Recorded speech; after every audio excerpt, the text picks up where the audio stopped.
Sometimes the most extraordinary moments in life come disguised as ordinary days. What starts as a simple hunting trip can transform into a story that changes everything you thought you knew about courage, kindness, and the unexpected bonds that form between strangers.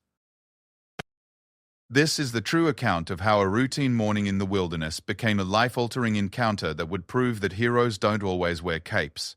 Sometimes they carry rifles and drive pickup trucks. It's a story about finding hope in the most unlikely places and discovering that sometimes the person you think you're saving might actually be the one saving you. The morning sun cast long shadows across the rugged landscape of northern Arizona as Jake Morrison loaded his rifle into the back of his weathered pickup truck. At 52, he had been making this same hunting trip for over 20 years, always alone, always to the same remote canyon that bordered the Navajo reservation. The October air was crisp and clean, carrying the scent of juniper and sage that reminded him why he loved this wild country so much. Jake wasn't your typical rancher.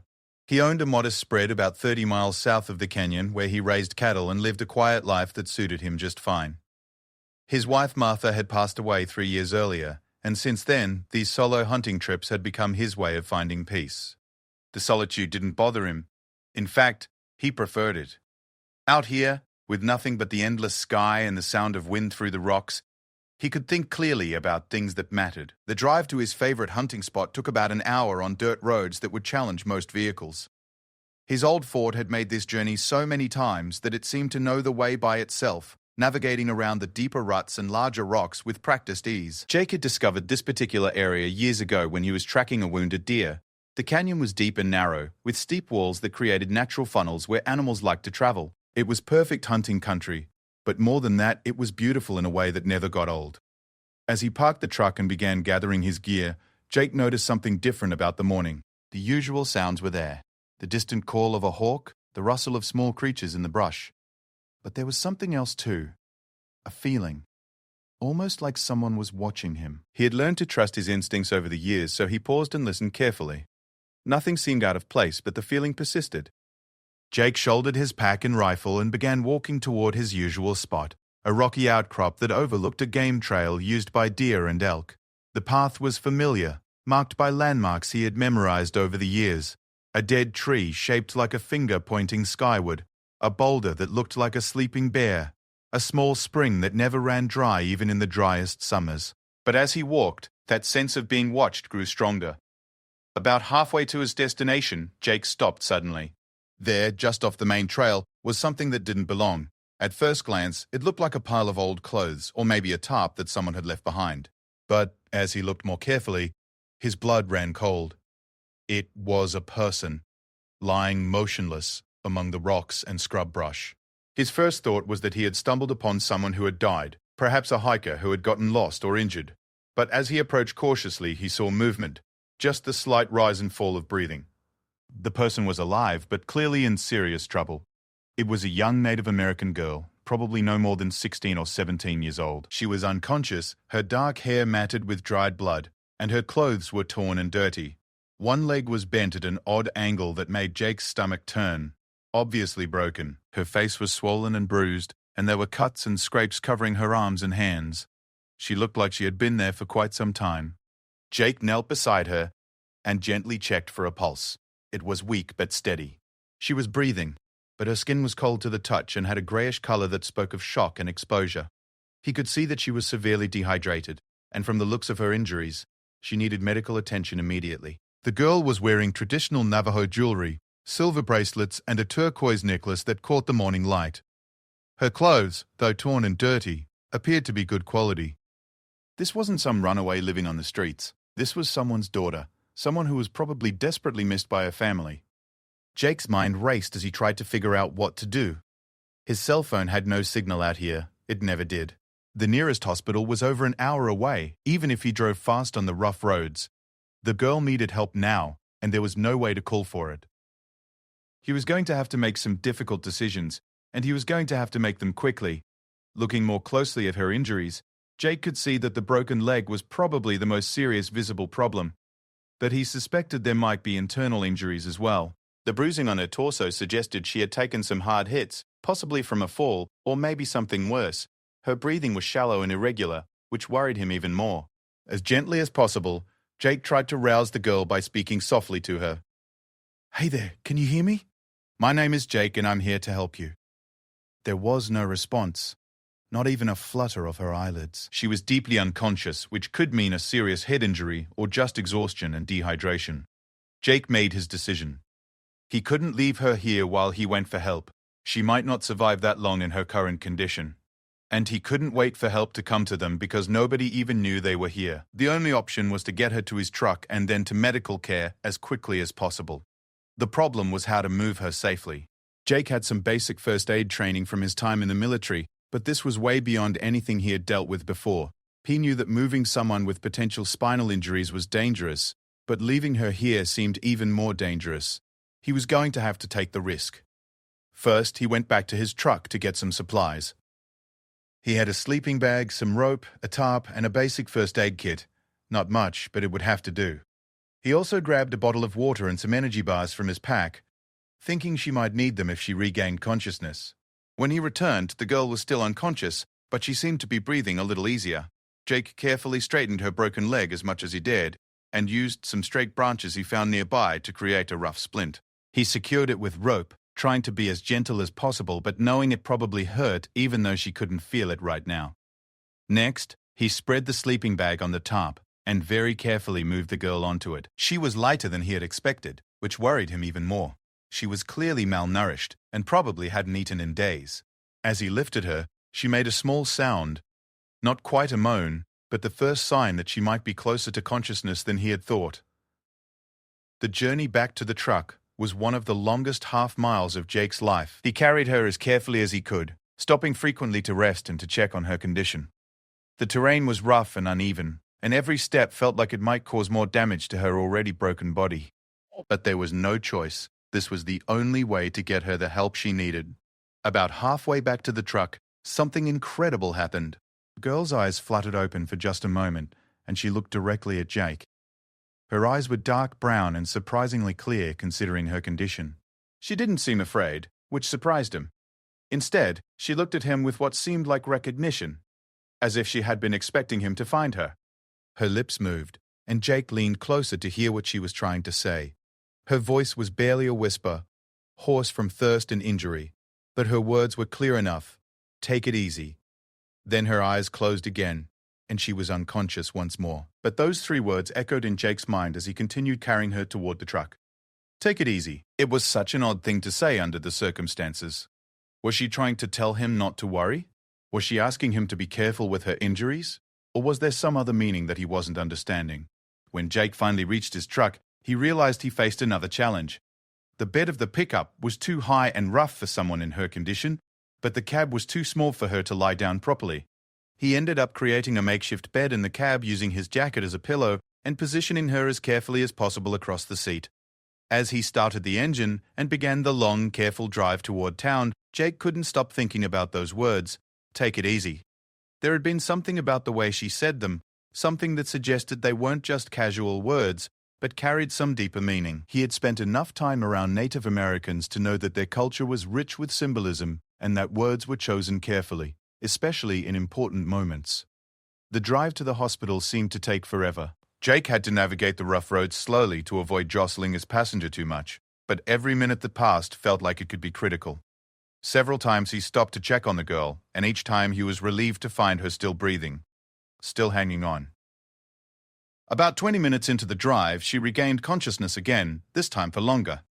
She looked around the cab of the truck with confusion at first, then seemed to remember where she was and how she had gotten there. She turned her head to look at Jake, and again he was struck by how calm she seemed despite everything she had been through. "Thank you," she whispered, her voice still weak but stronger than before. "My name is Sarah." "I'm Jake," he replied, keeping his eyes on the rough road ahead. "Don't try to talk too much. We're going to get you to a hospital, and everything's going to be all right." Sarah was quiet for a few minutes, but Jake could sense that she was thinking about something. Finally, she spoke again. "You're the rancher from down south. My grandmother told me about you." This surprised Jake. He didn't think he knew anyone on the reservation well enough for them to talk about him to their families. "Your grandmother knows me?" "She said you're a good man. She said if I ever needed help, I could trust you." Sarah's voice was getting weaker again, and Jake could see that talking was taking a lot out of her.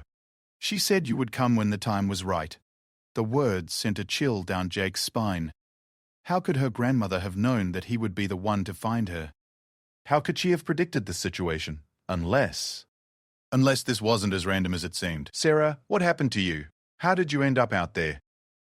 She was quiet for so long that Jake thought she had lost consciousness again. But then she spoke, and her words would haunt him for the rest of his life. I was running away from something bad. Very bad. I got lost and fell down a cliff. I've been there for 3 days, maybe 4. I thought I was going to die. She paused, struggling with the effort of speaking. But my grandmother came to me in a dream. She told me not to give up. She said help was coming, and I should tell them to take it easy. Jake felt goosebumps rise on his arms. The way Sarah was talking about her grandmother, using the past tense, suggested that the old woman might no longer be alive. But if that was true, how had she known to send this message? Is your grandmother?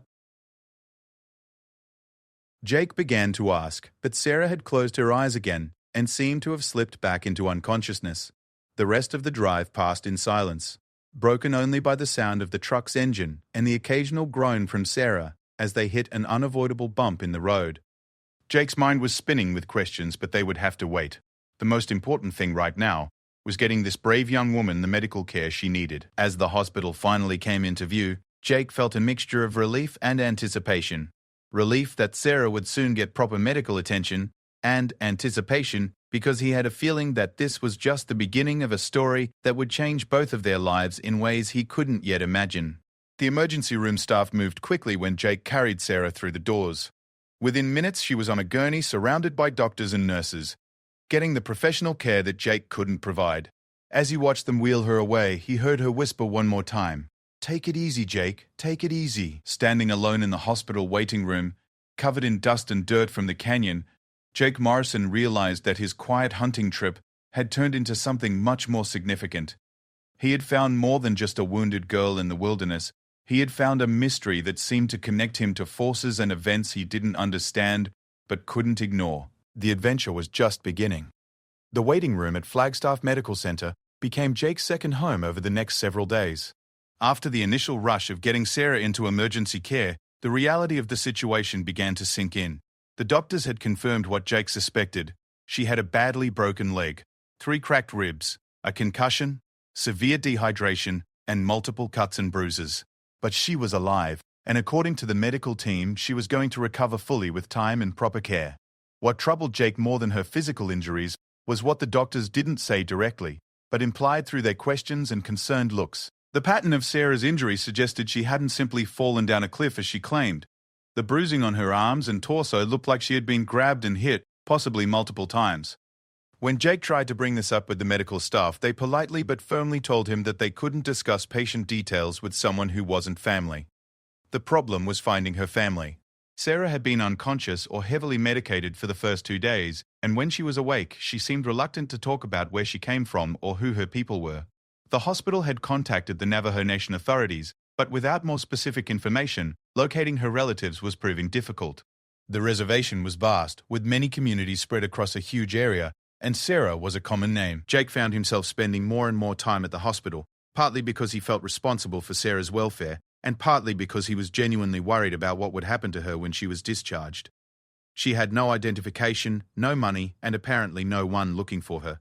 It didn't make sense to him that a young woman could disappear for nearly a week without someone raising an alarm. On the 3rd day, Sarah was finally alert enough for a real conversation. Jake knocked softly on her hospital room door and found her sitting up in bed, looking out the window at the mountains in the distance. She turned when she heard him enter, and he was relieved to see that the swelling in her face had gone down considerably. Her dark eyes were clear and intelligent, and for the first time he could see what she really looked like beneath all the injuries. "Jake," she said with a small smile. "I was hoping you would come back. How are you feeling?" he asked, pulling a chair close to her bed. "The doctors say you're going to be fine, but I wanted to see for myself." Sarah nodded slowly. "I feel much better. The pain medicine helps, and the food here is good, much better than what I was eating before." She paused and looked directly at him. "Thank you for saving my life. I know I already said that, but I want you to know I mean it. Without you, I would have died out there. Jake felt uncomfortable with her gratitude. Anyone would have done the same thing. I just happened to be in the right place at the right time. No, Sarah said firmly. It wasn't just luck. My grandmother knew you would find me. She told me so. This brought Jake back to the questions that had been bothering him since that first day. Sarah, you mentioned your grandmother before. The way you talked about her, is she still alive? Sarah's expression grew sad, and she shook her head. She died 6 months ago, but she still watches over me. In our tradition, the spirits of our ancestors stay close to help us when we need them most. She came to me in dreams while I was lying in that canyon. She told me to be strong and that help was coming. Jake didn't know what to make of this. He had always been a practical man, focused on the concrete realities of ranching and everyday life. But there was something about Sarah's conviction that made it hard to dismiss her words as just the hallucinations of an injured and desperate young woman. "Tell me about your grandmother," he said. What was her name? Rose Begay, Sarah replied. She lived in a small community about 40 miles north of here. She raised me after my parents died in a car accident when I was 8. She was a medicine woman, very respected in our community. She knew things about people, could see things that others couldn't.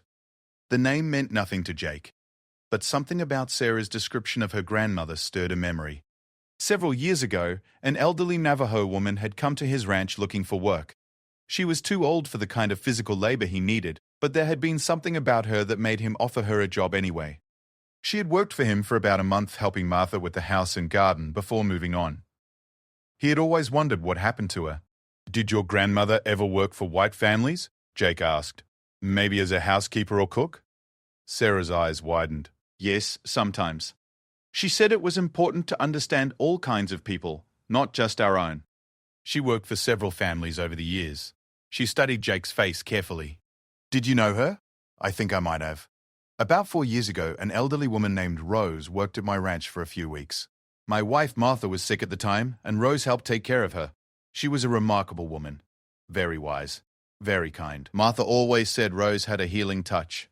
That was her, Sarah said with certainty. She talked about you and your wife. She said you were good people who treated her with respect. When Martha died, my grandmother felt very sad, even though she barely knew her. She said some people have spirits that shine brighter than others. Jake felt a lump forming in his throat. Martha's illness had been a difficult time, and Rose's help had meant more to them than he had ever been able to express. The old woman had seemed to understand exactly what Martha needed, whether it was a special tea to help her sleep, or just someone to sit quietly with her during the worst days. Your grandmother was a special person, Jake said. She helped us through a very hard time. She helped many people, Sarah agreed. That's why what happened to her was so wrong. Something in Sarah's tone made Jake pay closer attention. What do you mean? I thought you said she died 6 months ago. Sarah's face darkened, and Jake could see anger and pain in her expression. She did die 6 months ago, but not from natural causes. She was murdered. The word hung in the air between them like a physical presence. Jake felt his stomach drop as he processed what Sarah had just told him. Murdered? By who? By men who wanted to take our land, Sarah said, her voice becoming harder. There's a mining company that wants to dig up the area where our community lives. They say there are valuable minerals there. Most of the families have been pressured to sell their land, but a few of the elders refused. My grandmother was one of them. Jake leaned forward in his chair. The authorities must have investigated. What did they find? Sarah laughed bitterly. The local police said it was a robbery gone wrong. They said someone broke into her house looking for money and killed her when she fought back.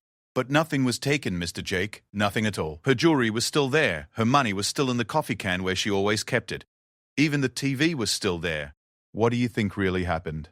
I think men came to her house to scare her into selling. When she refused, they got angry and things went too far.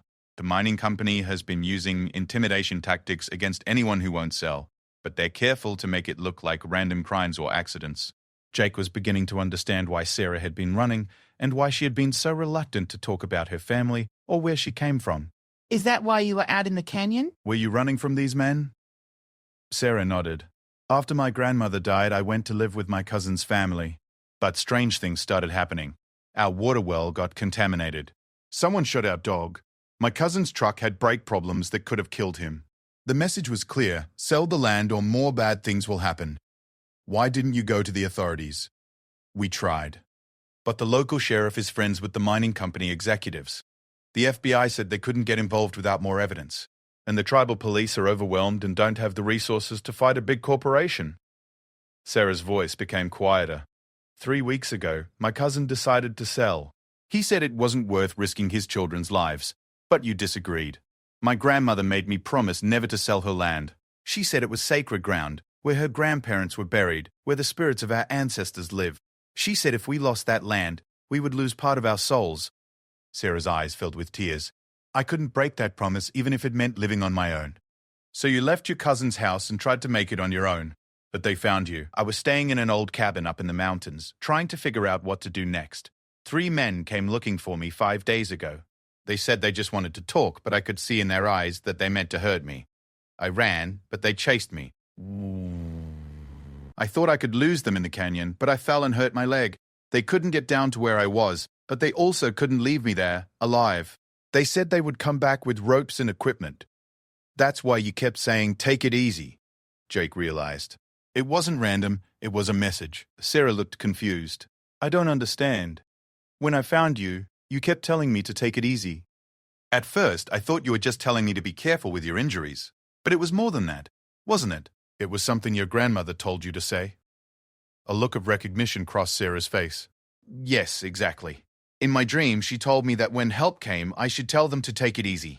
She said those words would identify the right person, someone who would understand and help me not just survive, but fight back. Jake sat back in his chair, trying to process everything Sarah had told him. The story was almost too incredible to believe, that the sincerity in her voice and the details she provided made it clear she was telling the truth. He was also beginning to understand that his role in this situation was far from over. Sarah, what do you want to do now? The doctors say you'll be ready to leave the hospital in a few days. I don't know, she admitted. I can't go back to the reservation. It's not safe. But I don't have anywhere else to go, and I don't have any money. I've been thinking maybe I should just give up and let them have the land. Maybe my grandmother would understand.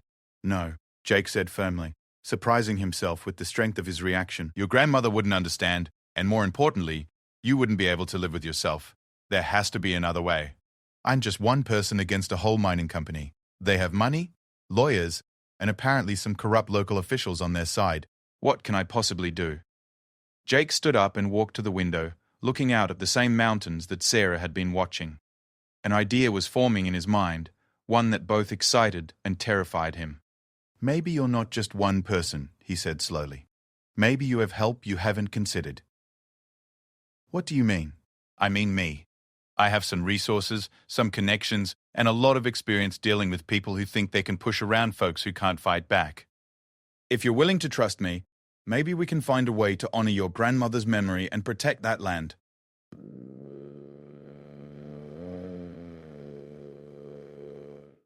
Sarah stared at him in amazement. Sarah... Mr. Jake, I can't ask you to do that. This isn't your fight.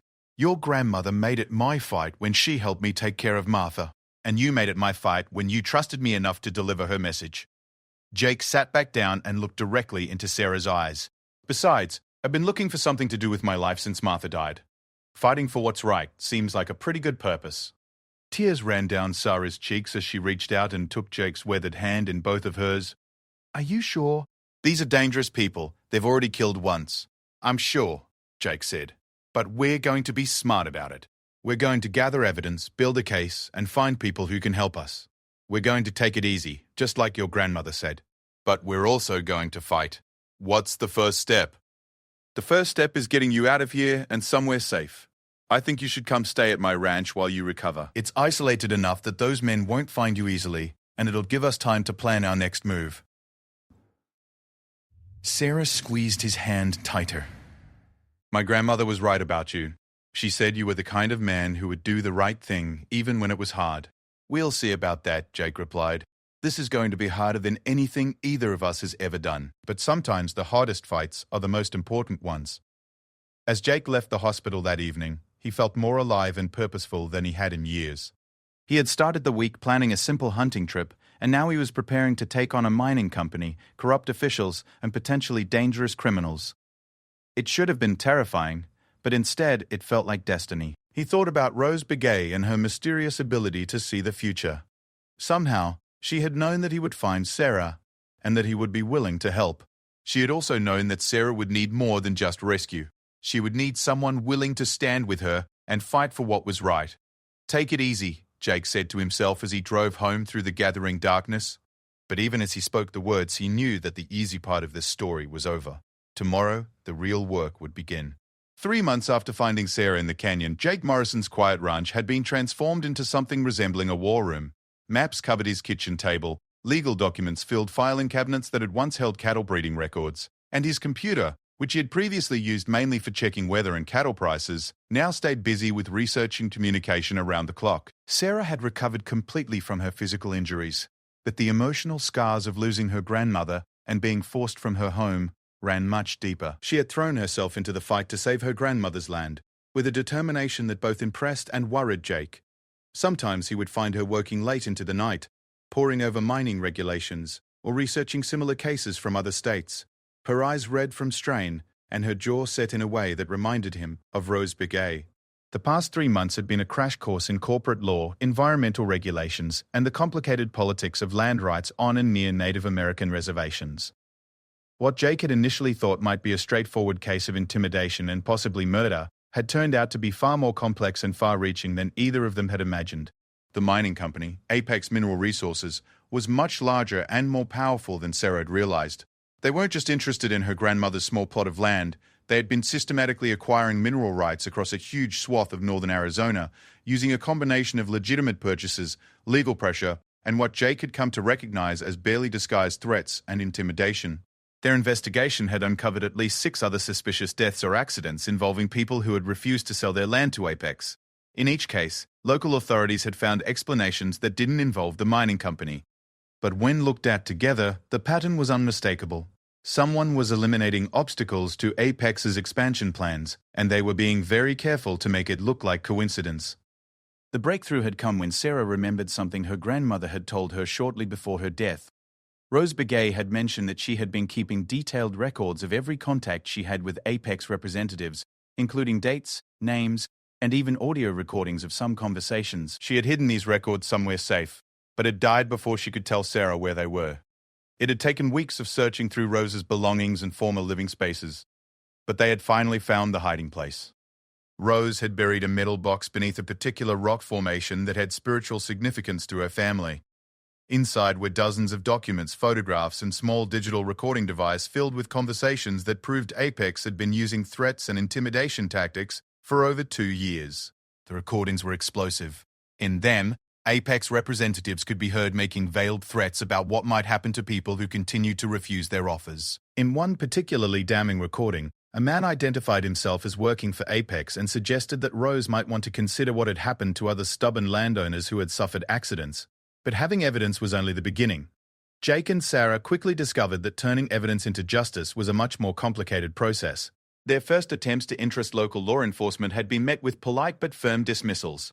The sheriff's department claimed that the recordings might not be admissible in court and that there was no direct evidence linking Apex to any actual crimes. Their next step had been to contact the FBI, based on the theory that a conspiracy to intimidate and possibly murder people across multiple jurisdictions would fall under federal law. But the federal agents they spoke with, while more sympathetic than local police, explained that building a federal case would take time and require much more evidence than they currently had. It was during one of these frustrating conversations with federal authorities that Jake had an idea that would change the course of their entire campaign. If they couldn't get justice through criminal prosecution, at least not quickly, maybe they could fight Apex on other fronts. Environmental law, he had learned, was one area where citizen activists could sometimes achieve results that criminal prosecution couldn't deliver. Jake reached out to an old friend from his military days who had become an environmental lawyer in Denver. Tom Bradley had made a career of fighting mining companies on behalf of local communities, and when Jake explained the situation, Tom immediately understood both the legal possibilities and the dangers involved. The good news, Tom told them during their first video conference call, is that Apex has cut a lot of corners in their environmental impact studies. I've seen their filings, and there are some serious gaps in their analysis of how their proposed mining operations would affect local water supplies and sacred Native American sites. What's the bad news? Sarah asked. Tom's expression grew serious. The bad news is that if these people are willing to kill to get what they want, they're not going to back down just because you file some environmental lawsuits. You need to be very careful about your personal safety while we build this case. This led to a difficult conversation between Jake and Sarah about how to proceed. Jake wanted Sarah to leave Arizona entirely while he and Tom worked on the legal aspects of their fight. But Sarah refused to even consider abandoning the struggle for her grandmother's land. "My grandmother didn't run when they threatened her," Sarah said firmly. "I'm not going to dishonor her memory by running now, but I agree we need to be more careful about security." They developed a routine that balanced safety with the need to continue their investigation and legal work. Sarah never went anywhere alone, and Jake made sure that someone always knew where they were and when they were expected back. They varied their schedules and routes, and Jake had invested in a sophisticated security system for his ranch. The precautions turned out to be necessary. One morning in late February, Jake discovered that someone had been on his property during the night. There were tire tracks near his house that didn't match any of his vehicles, and several of his motion sensor lights had been disabled. Nothing was missing, but the message was clear: they were being watched. The intimidation attempts escalated over the following weeks. Sarah's car tires were slashed while she was in the library researching case law. Jake found dead animals left on his porch. Their phone calls were interrupted by strange clicking sounds that suggested their lines might be tapped, but instead of discouraging them, these tactics only strengthened their resolve. "They're getting desperate," Tom observed during one of their weekly strategy calls. Companies like Apex don't resort to this kind of crude intimidation unless they're worried that legal channels might actually work against them. Tom was right. The environmental lawsuits they had filed were gaining traction.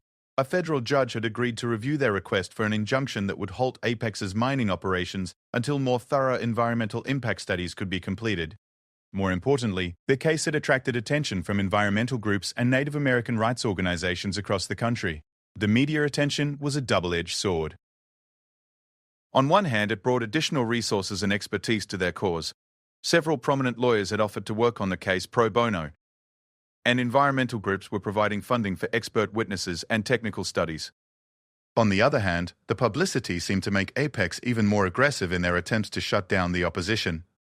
The crisis came on a cold morning in early March. Jake woke up to find that someone had spray-painted threats on the side of his barn and had left a dead hawk nailed to his front door. But this time, the intimidation had gone too far. The hawk was a sacred bird to the Navajo people, and killing it was not just meant as a threat. It was a deliberate insult to Sarah's culture and heritage. "That's it," Jake said when he called Tom that morning. "We're not just defending anymore. It's time to go on the attack." Tom had been waiting for this moment. Over the past month, he had been quietly building a much larger case against Apex, one that went far beyond environmental violations. Working with federal investigators who had been tracking the company's activities across multiple states, he had uncovered evidence of tax fraud, illegal campaign contributions to local politicians, and a pattern of intimidation that crossed state lines. "We're ready to file a massive federal lawsuit," Tom announced during an emergency video conference. "We're going after them for civil rights violations, environmental crimes, racketeering, and conspiracy. But once we file these papers, there's no going back. Are you both prepared for what's going to happen next?" Jake looked at Sarah, who had been unusually quiet during the call. "What do you think?" he asked her. Sarah was silent for a long moment, and Jake could see her internal struggle. Everything they'd worked for over the past months was about to come to a head. Success would mean justice for her grandmother, and protection for the sacred lands Rose had died defending. But failure could mean not just defeat, but quite possibly their lives. Finally, Sarah spoke. "My grandmother came to me in a dream again last night. She told me that the ancestors are watching, and that it's time to finish what we started. She said to tell you that taking it easy doesn't mean being passive. Sometimes taking it easy means being patient enough to do things the right way, even when it's hard." Jake felt a familiar chill at hearing Rose Begay's words transmitted through her granddaughter. Over the past months, he had become more comfortable with the idea that Sarah's dreams might be more than just psychological processing. Too many of her grandmother's messages had proven accurate for him to dismiss them as coincidence. "File the papers," Jake told Tom. "We're ready." The federal lawsuits were filed on a Monday morning, and by Monday afternoon, the story was national news. Major television networks were reporting on the case of the murdered Navajo medicine woman and the rancher who had become her granddaughter's unlikely ally in a fight against corporate intimidation and environmental destruction. The response from Apex was swift and predictable. Their lawyers immediately filed motions to dismiss the lawsuits and issued statements claiming that the company was the victim of a campaign of harassment and false accusations. But for the first time since Jake had found Sarah in that canyon, he felt like they were winning. The turning point came when other victims of Apex's intimidation tactics began coming forward. Encouraged by the media coverage and the apparent strength of the legal case, families who had been afraid to speak out began sharing their stories. The pattern of threats, accidents, and suspicious deaths became impossible for law enforcement to ignore. Within 2 weeks of filing the federal lawsuits, the FBI had opened a formal investigation into Apex's activities. Several company executives were arrested on charges ranging from conspiracy to commit murder to violations of federal environmental laws. The local sheriff who had dismissed earlier complaints was suspended pending an investigation into his connections with the mining company. But perhaps the most satisfying moment came when federal marshals arrived at Jake's ranch to inform him that Sarah's grandmother's land had been designated as a protected cultural site, making any mining operations there illegal under federal law.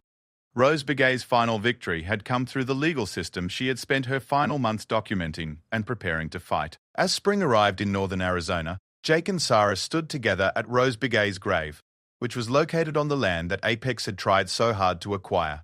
The headstone was simple, bearing her name and dates along with a traditional Navajo blessing.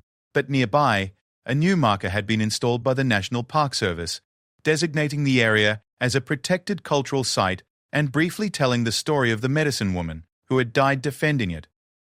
She knew this would happen, Sarah said quietly. Somehow she saw all of it.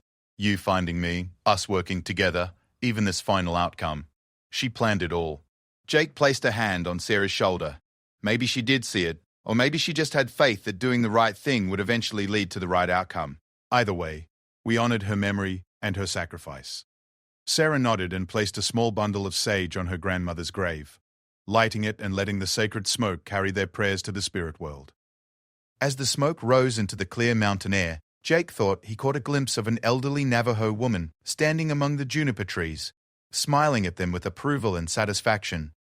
When he blinked, the figure was gone, but the sense of peace and completion remained. Rose Begay's work was finished, her land was protected, and her granddaughter was safe.